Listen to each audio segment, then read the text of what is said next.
grave. I know where it should be. He just passed away recently. I never saw this before. I think this is kind of neat. It's a stone, but it's a bench. There's another one there that doesn't have a back on it, but it's a similar idea. Never saw that before. I think it'd probably be kind of sacrilegious to sit on it, although maybe you're meant to. I don't know what the protocol is for this sort of thing, but it's kind of neat anyway.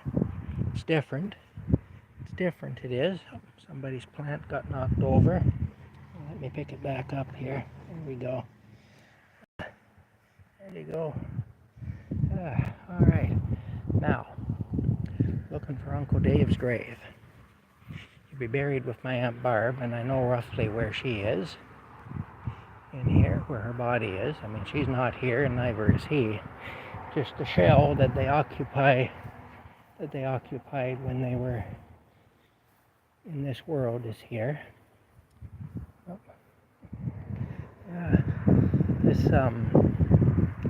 Where is it here now?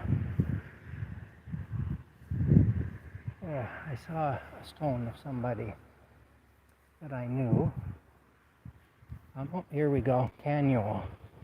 Yeah, James Canuel, Jimmy Canuel.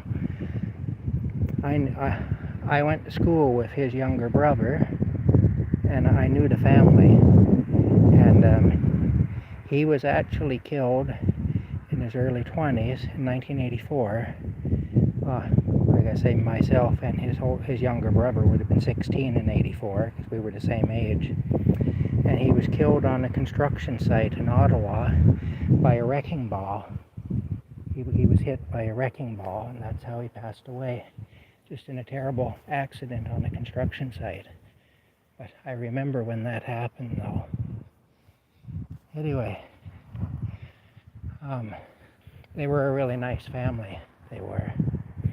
Gus Canuel was listed there as the father. He's the father. Gus Canuel was a teacher at the high school.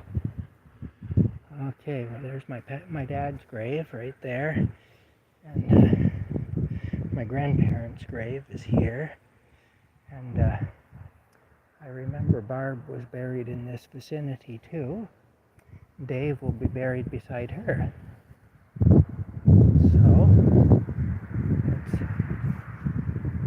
me take a walk around here and see.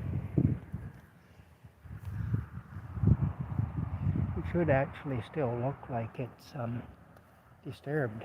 The ground should still be kind of disturbed. So let's see here. It's in this vicinity anyway.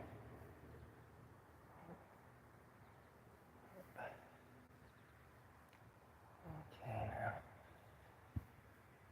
Oh, here we go. Right here. This is where Dave is buried. Yeah, that's my uncle Dave is buried right here, my dad's brother. Yeah.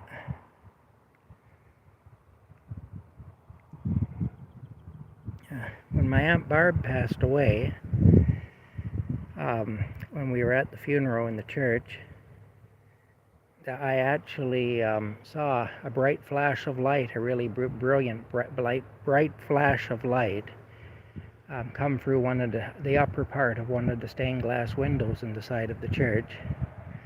And I told a few people about it afterwards, and they were all looking at me like I was crazy, so I didn't say anything to anyone else. But it turns out, since Dave has passed away, there's a few people that have admitted that they saw it. When Barb passed away at her funeral, they saw the bright flash of light. I like to think that was Barb departing. That was Barb on her way to heaven. Anyway, Leo Jarbo. I knew Leo Jarbo. I did, actually. I did. My Aunt Verna and my great Aunt Verna and my great Uncle Bill rented the back half of his house. And then Uncle Bill died in 1978. Verna lived until around 1994, I believe. In fact, I was the last one to visit Verna in the hospital where she was dying of cancer. She died not too long after I left. But anyway, Leo Jarbo. And Leo Jarbo had run a construction company in Montreal for many years prior to coming to Perth and buying that house, which he rented the back part of it to my aunt and uncle, to my great aunt and uncle. And I remember when I was there to visit my aunt, he told me a story.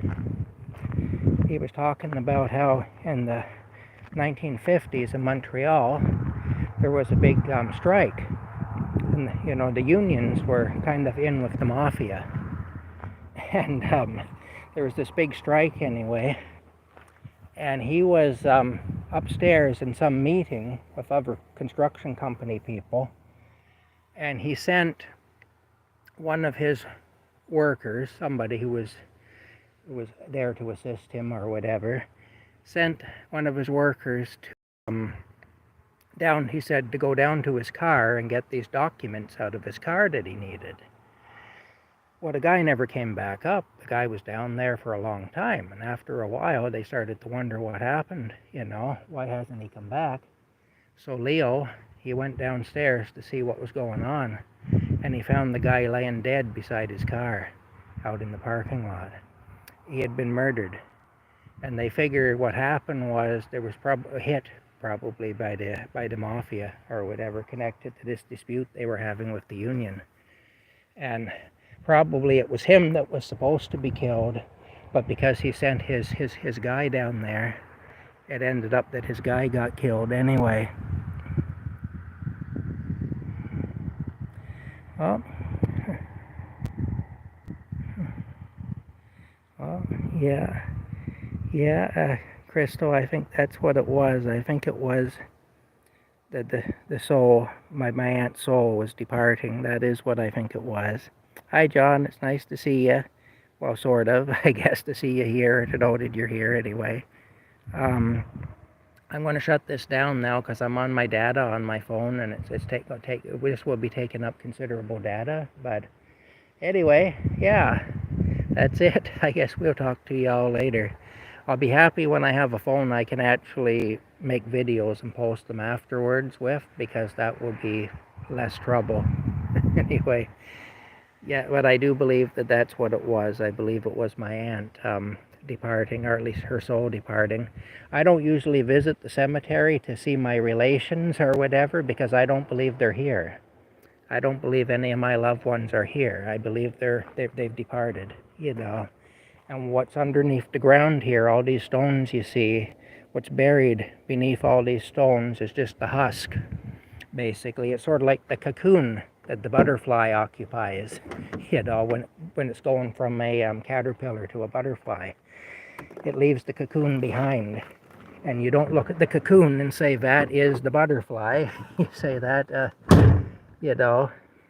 it's just an empty husk, and that's what I look at all this is. These are stones that mark the fact that people were here, and it's a memorial to the people, which is good. I appreciate that.